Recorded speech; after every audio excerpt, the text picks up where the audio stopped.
The Void, Series 1, Episode 3. Trust in the Enemy, by Richard Marcus Powell.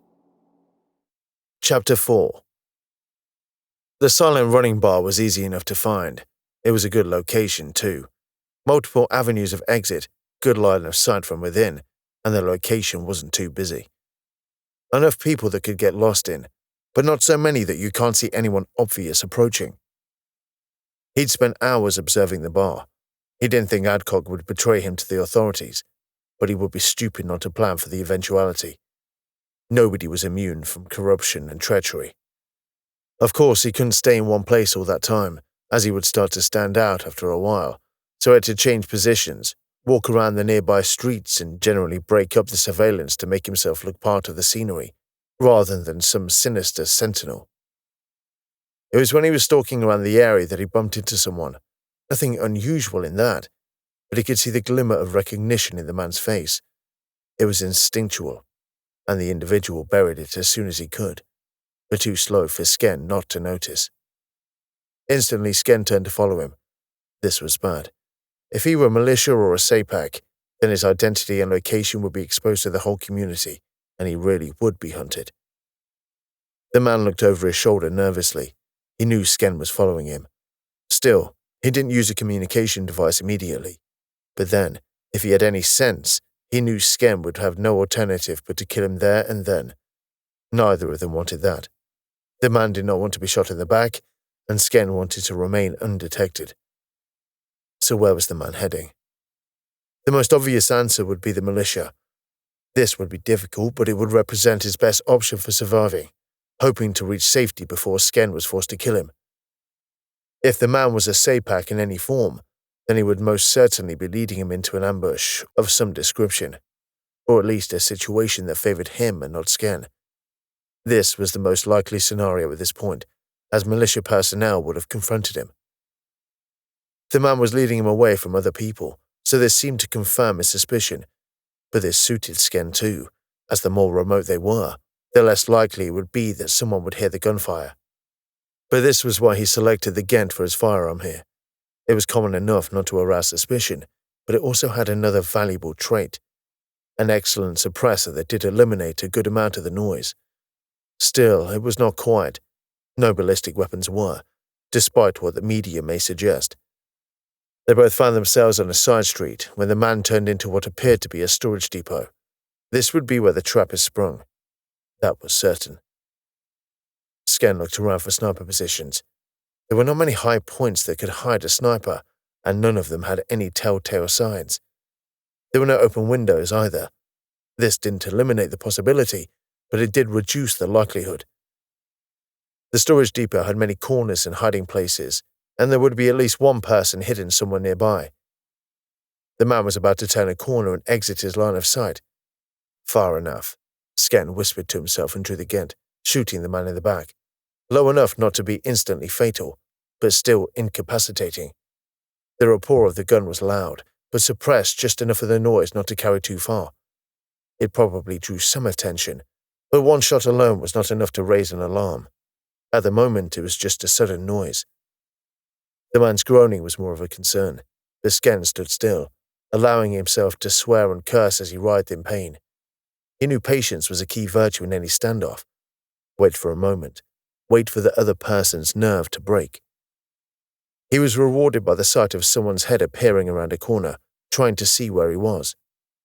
Now he knew where at least one of the ambushers were. Scanning the environment, he judged where the others could be. If there were more, they would want to catch him in a crossfire, but at an angle where they wouldn't risk any stray projectiles hitting their colleagues. There was one obvious candidate. Skenn strode up slowly to the side of the container, edging along the side of it with his gun trained on where he knew the confirmed target was. He sidled up to the corner and could hear the labored breathing of another being and allowed himself a wry smile, pleased with his own instincts. He hunkered down, reducing his height profile as much as possible, before bracing himself into a stable position.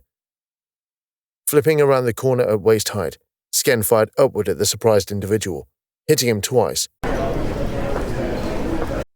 The body dropped to the ground, completely limp. which was an inconvenience. Any blood on his clothes would be a clear indicator of nefarious deeds, so he would have to abandon them if need be. He focused his attention on where he knew the other target was, but was surprised to see he couldn't see him from this vantage point. These two ambushers couldn't coordinate with each other visually. Standing up, he started to walk over to the other container. He didn't run, as running made far more noise, and he knew his target was already panicking, which was why he poked his head around the corner to see what he was doing. Patience. Be slow, assured, and take your time. Take everything in. Review all the angles. In between hoarse screams, he could hear running. From where his target was and where he could hear him, he only needed to extrapolate his intended direction. He trained his gun on where he expected him to be, but followed his trail, sneaking behind him. This was like a child's game, but with adult consequences. Skenn again found himself at a corner. This time he had a shadow to assist him. It was shallow and close to the side of the container, but it was enough for him to see the ambusher's head was facing the other way. He turned the corner, this time upright and slowly, took deliberate aim.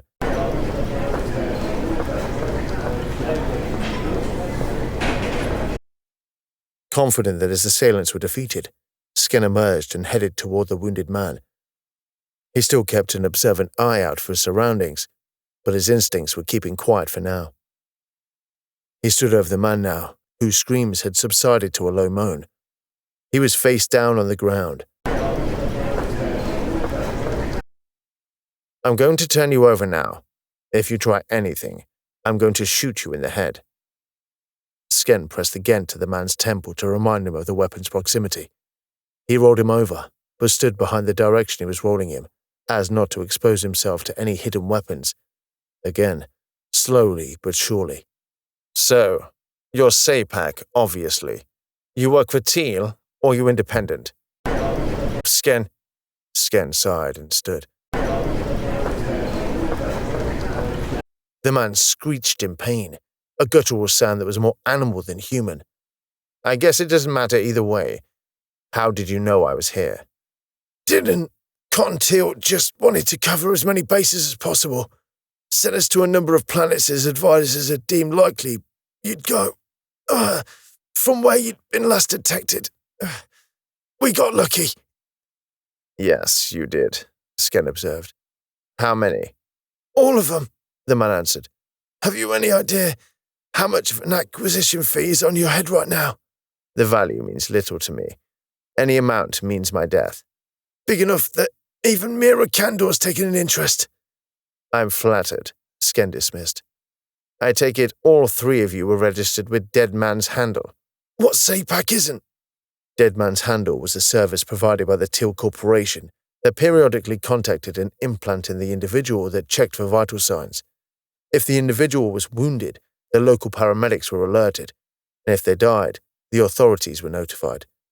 It was sold as a means of providing support to those engaged in a dangerous business, but it was rarely there for monitoring purposes. "Well, I can't hang around then." "Wait, Skenn, I'm under no illusions here, but before you do it, I want to know one thing." "What?" "How did you break the conditioning?" "Should have chosen better last words." The militia would undoubtedly be on the scene before long, so Skenn had to exit the scene quickly. He'd been hoping to avoid any kind of confrontation while he was here, but that ship had now sailed. The gun was useless as well now. It would be tracked to the tag to this location and be tied to these deaths. Through it, they could also locate him. This made the gun a liability for him now. He hated to abandon his weapon, but it was a necessity now. This also meant that leaving Targan was going to be an issue, but he had a plan for that too. Dropping the gun by the corpse, Skenn looked for a rear exit to the site.